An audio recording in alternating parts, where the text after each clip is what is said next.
প্রিয় ও স্নেহের 2025 সালের নতুন বছরের ষষ্ঠ শ্রেণীর ছাত্রছাত্রী বন্ধুরা, আশা করি তোমার সবাই ভালো আছো।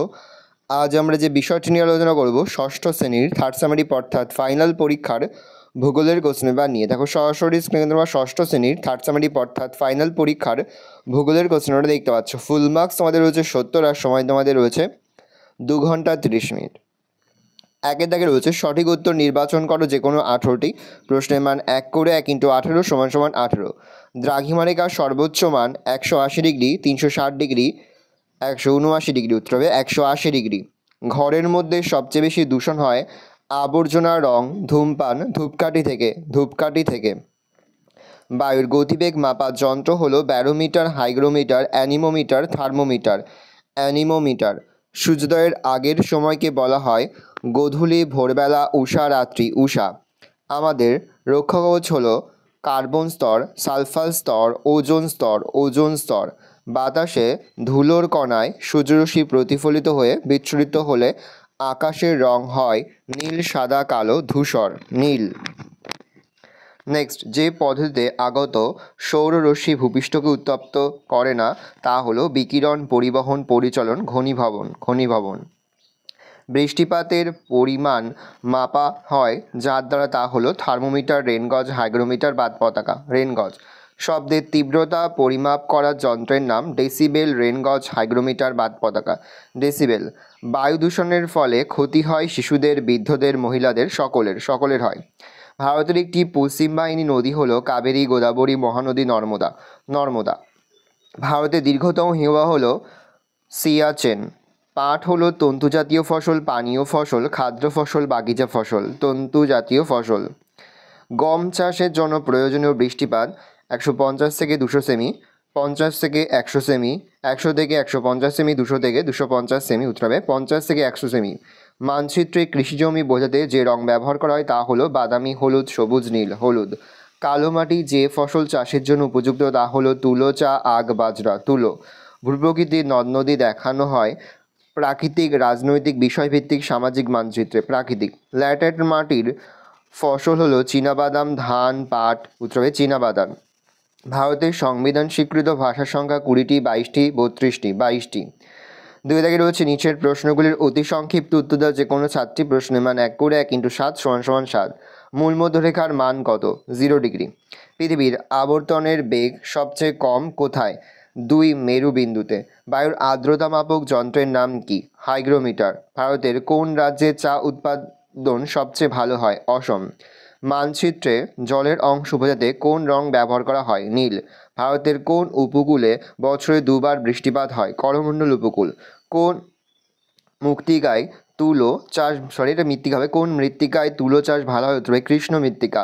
ম্যাপ শব্দটির উৎপত্তি কোন ভাষা থেকে? ল্যাটিন। হিমালয় কথাটির অর্থ কি? বরফের গৃহ। পৃথিবীর উত্তর মেরু থেকে দক্ষিণ মেরু পর্যন্ত অর্ধেক বৃত্তরেখাগুলিকে কি বলে? দ্রাঘিমা রেখা। 3 দাগে রয়েছে শূন্যস্থান পূরণ করো যে কোনো 5টি প্রশ্নের মান 1 করে 1 × 5 = 5। একটি greenhouse gas carbon die oxide. দুটি পর্বতের মাঝের নিচু অংশকে ড্যাশ বলে? উপত্যকা। ড্যাশ দিনটিতে বিশ্ব অরণ্য দিবস পালিত হয়? উত্তর হবে 21শে মার্চ। উচ্চ রক্তচাপ, স্নায়ু দুর্বলতা ইত্যাদি রোগের কারণ হলো ড্যাশ? উত্তর হবে শব্দ দূষণ। পৃথিবীর অক্ষ কক্ষতলের সঙ্গে ড্যাশ কোণ হেলে থাকে 66.5 ডিগ্রি। রাতের বেলায় পৃথিবী থেকে মহাকাশে ফিরে যাওয়া তাপকে ড্যাশ বিকিরণ বলে? ওতে ভূপৃষ্ঠীয়। মালাবার উপকূলে ড্যাশ গুলিকে কয়াল বলে? হুপর হ্রদ।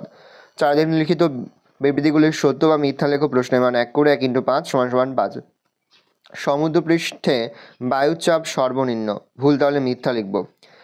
পশ্চিমের মরু অঞ্চলে নদ নদীগুলি সমুদ্রে পৌঁছায় না। ঠিক, তাহলে সত্য লিখব। শিবালিক ও হিমালয়ের মাঝে দুন উপত্যকা অবস্থিত। সত্য।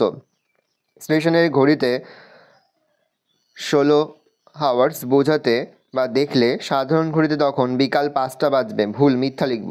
মুম্বাই কলকাতার পশ্চিমে অবস্থিত। ঠিক, সত্য লিখব। 2005 সালে জাপানের ফুকুশিমায় পারমাণবিক বিস্ফোরণ ঘটেছে। ভুল, মিথ্যা লিখব। 5 দাগে রয়েছে নিচের প্রশ্নগুলির সংক্ষিপ্ত উত্তর দেওয়া যে কোনো 4টি প্রশ্নের মান 1 করে 1 × 4 = 4। দ্রাঘিমারেখা দুটি বৈশিষ্ট্য লেখো। 1 প্রতিটি দ্রাঘিমারেখা অর্ধবৃত্ত। 2 সমস্ত দ্রাঘিমারেখার দৈর্ঘ্য বা পরিধি সমান। এই রেখাগুলি পরস্পর সমান্তরাল নয়। প্রতিটি দ্রাঘিমারেখা প্রতিটি অক্ষরেখাকে সমকোণে ছেদ করে। 5 দ্রাঘিমারেখার মান মূলমধ্যরেখার পূর্ব বা পশ্চিমে ক্রমশ বেড়ে সর্বাধিক পর্যন্ত হয়। দ্রাঘিমা রেখার মানের হ্রাস বৃদ্ধির সঙ্গে দ্রাঘিমা পরিধির হ্রাস বৃদ্ধি ঘটে না। শব্দ দূষণের দুটি কারণ আলোচনা করো। শব্দ দূষণের প্রধান কারণগুলি হলো: এক, বজ্রপাত ও মেঘের গর্জন, অগ্ন্যুৎপাতজনিত শব্দ, খরস্রোতা, ঝর্ণা ও জলপ্রপাতের শব্দ, বিভিন্ন যানবাহন যেমন আকাশপথ, জলপথ, সড়কপথ, রেলপথ শব্দ, পশু পাখির চিৎকার চেঁচামেচি, দৈনন্দিন গৃহস্থলে যান্ত্রিক কাজকর্ম, খনি অঞ্চলে ডাইনামাইট বিস্ফোরণ, স্টোন চিপস তৈরির কারখানায় পাথর ভাঙার শব্দ। গ্রিনহাউস কি বা সবুজ ঘর কি? শীতপ্রধান দেশে অতি তীব্র শীত থেকে শাকসবজিকে বাঁচানোর জন্য এক বিশেষ ধরনের কাচের ঘর তৈরি করা হয়, তাকে সবুজ ঘর বা গ্রিনহাউস বলে। সূর্য থেকে আগত সৌরকিরণ ক্ষুদ্র তরঙ্গরূপে এই কাচের ঘরের ভিতর সহজেই প্রবেশ করতে পারে, কিন্তু সমপরিমাণ তাপ ওই কাচের ঘরের ভিতর থেকে বেরিয়ে যেতে পারে না, ফলে কাচের ঘরের ভিতরে সর্বদাই একটি নির্দিষ্ট তাপমাত্রা বজায় রাখা সম্ভব হয়। আদিবাসী বলতে কী বোঝো? উদাহরণ দাও। বিশেষ সামাজিক গোষ্ঠী যারা প্রাচীনকাল থেকে শিকার, পশুপালন, ফলমূল সংগ্রহ করে জীবনযাপন করে আসছে, যাদের জীবনযাত্রা সম্পূর্ণ প্রকৃতির ওপর নির্ভরশীল, তাদের আদিবাসী বলা হয়। যেমন পশ্চিমবঙ্গের সাঁওতাল, মেঘালয়ের গারো প্রভৃতি। দ্বীপপুঞ্জ কাকে বলে? উদাহরণ দাও। অনেকগুলি ছোট ছোট দ্বীপকে একসঙ্গে দ্বীপপুঞ্জ বলে। যেমন 265টি দ্বীপ নিয়ে আন্দামান নিকোবর দ্বীপপুঞ্জ এবং 25টি দ্বীপ নিয়ে লাক্ষাদ্বীপপুঞ্জ গঠিত বা লাক্ষাদ্বীপ দ্বীপপুঞ্জ গঠিত। অরণ্য সংরক্ষণ বলতে কী বোঝো? সম্পদের অপচয় বন্ধ করে সঠিকভাবে তা ব্যবহারের মাধ্যমে জীববৈচিত্র্য রক্ষা করার পদ্ধতিকে অরণ্য সংরক্ষণ বলে। অন্যভাবে বলা যায়, গাছ না কেটে অরণ্যকে সুরক্ষিত রাখা এবং বনসৃজনের মাধ্যমে অরণ্যের আয়তন বাড়ানোর প্রচেষ্টাকে অরণ্য সংরক্ষণ বলে। সংরক্ষিত অরণ্য কাকে বলে? যে নির্দিষ্ট অরণ্যে উদ্ভিদ, পশু পাখি, পতঙ্গ সকলের অস্তিত্ব রক্ষার জন্য মানুষের হস্তক্ষেপ, যেমন শিকার, পশুচারণ, গাছ কাটা প্রভৃতি ক্রিয়াকলাপ নিষিদ্ধ, তাকে সংরক্ষিত অরণ্য বা রিজার্ভ ফরেস্ট বলে। উদাহরণ: গুজরাটের গির, পশ্চিমবঙ্গের গরুমারা প্রভৃতি। 6 দাগে রয়েছে, নিচের প্রশ্নগুলির সংক্ষিপ্ত ব্যাখ্যামূলক উত্তর দাও। যে কোনো 4টি প্রশ্নের মান 3 করে। 3 × 4 = 12। নিরক্ষরেখার 3টি বৈশিষ্ট্য লেখো। 1, নিরক্ষরেখার ওপর সারা বছর দিনরাত্রি দৈর্ঘ্য সমান হয় বলে একে বিষুব রেখাও বলে। নিরক্ষরেখা পৃথিবীর মধ্যস্থল বরাবর বিস্তৃত হওয়ায় একে মহাবৃত্ত বলে। নিরক্ষরেখা ও পৃথিবীর কেন্দ্র যে তলের উপর অবস্থিত তাকে নিরক্ষীয় তল বলে। নিরক্ষরেখা পৃথিবীকে উত্তর ও দক্ষিণ গোলার্ধে বিভক্ত করে। টিকা লেখো। বিশ্ব উষ্ণায়ন। পৃথিবীতে অষ্টাদশ শতকের মাঝামাঝি সময়কালে শিল্প বিপ্লবের মাধ্যমে carbon die oxide, methane, chlorofluorocarbon প্রভৃতি গ্যাসের মাত্রাতিরিক্ত বৃদ্ধিতে বায়ুমণ্ডলের গড় তাপমাত্রা বেড়ে গিয়ে যে অস্বাভাবিক অবস্থার সৃষ্টি হয় তাকেই বিশ্ব উষ্ণায়ন বলে। কারণ: 1, পরিবেশে অতিরিক্ত জীবাশ্মনির দহন, 2, দ্রুত নগরায়ন, 3, বনভূমি বিনাশ, 4, কৃষিক্ষেত্রে অত্যাধিক রাসায়নিক সারের ব্যবহার বিশ্ব উষ্ণায়নের সৃষ্টি করে। প্রভাব: বিশ্ব উষ্ণায়নের ফলে 1, পৃথিবীর গড় তাপমাত্রা 1 ডিগ্রি সেন্টিগ্রেড 2 ডিগ্রি সেন্টিগ্রেড বেড়ে গেছে। 2, উভয় মেরু অঞ্চলে বরফ গলতে শুরু করেছে। 3, বিভিন্ন প্রজাতি উদ্ভিদ ও প্রাণী ক্রমাগত বিনাশ ঘটছে। টিকা লেখো। অম্লবৃষ্টি। অম্লবৃষ্টি বা অ্যাসিড বৃষ্টি। যে বৃষ্টির জলে অ্যাসিডের পরিমাণ বেশি থাকে তাকে অ্যাসিড বৃষ্টি বলে। যে বৃষ্টিপাতে বৃষ্টির জলের অ্যাসিডের পরিমাণ বেশি থাকে তাকে অ্যাসিড বৃষ্টি বলে। যানবাহন, কলকারখানার ধোঁয়া, carbon dioxide, carbon monoxide, sulphur dioxide, nitrogen অক্সাইডের মতো গ্যাস থাকে। এগুলি বাতাসে জলীয় বাষ্পের সঙ্গে মিশে কার্বলিক অ্যাসিড ও অন্যান্য মৃদু অ্যাসিড তৈরি করে, যা বৃষ্টির জলের সঙ্গে মিশে অ্যাসিড বৃষ্টিরূপে পৃথিবীর বুকে ঝরে পড়ে। এর ফলে বিভিন্ন জলাশয়ে মাছ, অন্যান্য প্রাণী মারা যায়। 2, মার্বেল পাথরের মূর্তি, স্মৃতিসৌধ প্রভৃতি নষ্ট হয়। 3, গাছপালা ও শাকসবজি ব্যাপক ক্ষতি হয়। পাখি ও কীটপতঙ্গের স্বাভাবিক জীবনযাত্রা ব্যাহত হয়। পরের প্রশ্ন: প্রাকৃতিক ও রাজনৈতিক মানচিত্র কাকে বলে? প্রাকৃতিক মানচিত্র যে সকল মানচিত্রে প্রাকৃতিক বিষয় যেমন পাহাড়, পর্বত, মালভূমি, সমভূমি, নদ নদী, জলবায়ু, স্বাভাবিক উদ্ভিদ ইত্যাদি দেখানো হয় তাকে প্রাকৃতিক মানচিত্র বলে। রাজনৈতিক মানচিত্র যে সকল মানচিত্রে দেশ, রাজ্য, জেলার সীমানা ও অবস্থান ইত্যাদি দেখানো হয় তাকে রাজনৈতিক মানচিত্র বলে। বায়ু দূষণ কমাতে আমাদের কী কী করতে হবে? 1, গণপরিবহন ব্যবহার। রাস্তায় একটি বাসের বদলে 30 টাকা প্রাইভেট গাড়ি চললে বায়ু অনেক বেশি দূষিত হয়। তাই বাস, ট্রেনের মতো গণপরিবহনে বেশি যাতায়াত করলে বায়ু দূষণের পরিমাণ কমানো যায়। 2, দূষণহীন যানবাহন। Electric train, tram, metro, cycle, van, rickshaw এইসব দূষণহীন যানবাহন বেশি ব্যবহার করলে বায়ু দূষণ অনেকখানি কমানো সম্ভব। 3, কম দূষণকারী ইঞ্জিন। বর্তমানে গাড়িতে উন্নত প্রযুক্তিতে তৈরি কম দূষণকারী ইঞ্জিন ব্যবহার করা হচ্ছে, তবে গাড়ির সংখ্যা দিন দিন যে হারে বৃদ্ধি পাচ্ছে তাতে বায়ু দূষণ নিয়ন্ত্রণ করা মুশকিল। 4, কলকারখানা নিয়ন্ত্রণ। শিল্প কারখানাগুলি লোকালয় থেকে দূরে তৈরি করা উচিত। কলকারখানার চিমনিগুলি উচ্চতা অনেক বেশি করা এবং বায়ু পরিশোধক যন্ত্রপাতি ব্যবহার করা উচিত। বনসৃজন, রাস্তার দুপাশে পতিত জমিতে বেশি করে গাছ লাগানো উচিত। ছোট চারাগাছের বদলে প্রয়োজন মতো বড় গাছ কাটা উচিত। অপ্রচলিত শক্তির ব্যবহার, কয়লা, পেট্রোল প্রভৃতি প্রচলিত শক্তির ব্যবহার কমিয়ে সৌরশক্তি, বায়ুশক্তি, জোয়ারভাটা শক্তি প্রভৃতি অপ্রচলিত শক্তির ব্যবহার বাড়লে বায়ু দূষণ কম হবে।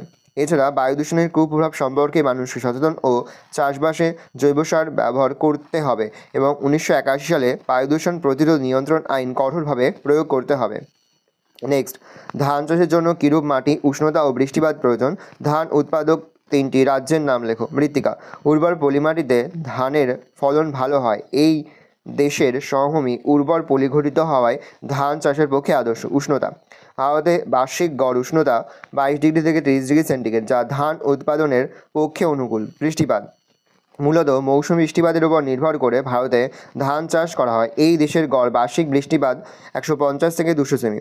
ধান উৎপাদক 3টি রাজ্যের নাম পশ্চিমবঙ্গ, অসম, বিহার। পার্থক্য করো খারিফ শস্য ও রবি শস্য। একদিকে লিখবে খারিফ শস্য, রবি শস্য। আর একটি বিষয় সে জলবায়ু, খারিফ শস্য চাষের জন্য উষ্ণ আর্দ্র জলবায়ু প্রয়োজন। রবি শস্য চাষের জন্য শুষ্ক শীতল জলবায়ু আদর্শ।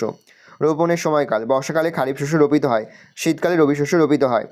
ফসল কাটার সময়, শীতের শুরুতে খারিফ শস্য কাটা হয়, বসন্তকালে রবি শস্য কাটা হয়। উদাহরণ: ধান, পাট, আখ, মিলেট, গম, ছোলা, তৈলবীজ, বার্লি প্রভৃতি। সাদাকে রয়েছে নিচে যে কোনো 3টি প্রশ্ন, প্রশ্নের মান 5 করে, 5 গুণ 3 = 15। ভারতে বিভিন্ন প্রকার মাটির নাম লেখো। যে কোনো 2 ধরনের মাটি সম্পর্কে আলোচনা করো। শব্দ দূষণ কাকে বলে? শব্দ দূষণ নিয়ন্ত্রণ করতে আমাদের করণীয় কী কী? ভূপ্রাকৃতিক বৈশিষ্ট্য অনুসারে ভারতকে কটি ভাগে ভাগ করা যায় ও কী কী? ভারতের পার্বত্য অঞ্চল সম্পর্কে আলোচনা করো। সবুজ বিপ্লব বলতে কী বোঝো? চা চাষের অনুকূল ভৌগোলিক পরিবেশ আলোচনা করো। আবহাওয়া ও জলবায়ুর পার্থক্য লেখো। পৃথিবীর বিভিন্ন তাপমণ্ডলগুলি সম্পর্কে আলোচনা করো। ভালো করে দেখি নাও, এই রয়েছে টোটাল তোমাদের থার্ড সামারি অর্থাৎ ফাইনাল পরীক্ষার 6ষ্ঠ শ্রেণীর ভূগোলের কোশ্চেন। এবার ভালো কোশ্চেনটা দেখে নাও। আশা করি ভিডিওটা ভালো লেগেছে। ভিডিওটা ভালো লাগলে ভিডিওকে লাইক করতে ভুলবেন না। আমার চ্যানেল নতুন হওয়া লাল ক্লিক সাবস্ক্রাইব প্রেস করে পাশে বেল আইকন প্রেস করে যখন নতুন কোনো ভিডিও আপলোড করি সবার ফার্স্ট নোটিফিকেশন তোমরা পেয়ে যাও। আর এই ভিডিওটি তোমার বন্ধু বান্ধবী আত্মীয়স্বজন সবার মধ্যে কিন্তু অনেক শেয়ার করে দেওয়া হচ্ছে। 6ষ্ঠ শ্রেণীতে পড়ছে। আমরা কিন্তু ইতিমধ্যে 6ষ্ঠ শ্রেণীর প্রতিটি বিষয়ের সিলেবাস, প্রশ্নকার এবং নমুনা প্রশ্নপত্র কিন্তু আপলোড করে দেবো এখনও পর্যন্ত। সেই ভিডিওগুলো না দেখে থাকো, ভিডিওগুলো কিন্তু তাড়াতাড়ি দেখে নাও। তোমাদের সকলকে জানাই আগাম পরীক্ষার অনেক অনেক শুভেচ্ছা এবং অভিনন্দন। আশা করি সকলের পরীক্ষায় খুব ভালো হয়। ভালো করে দেখে নাও।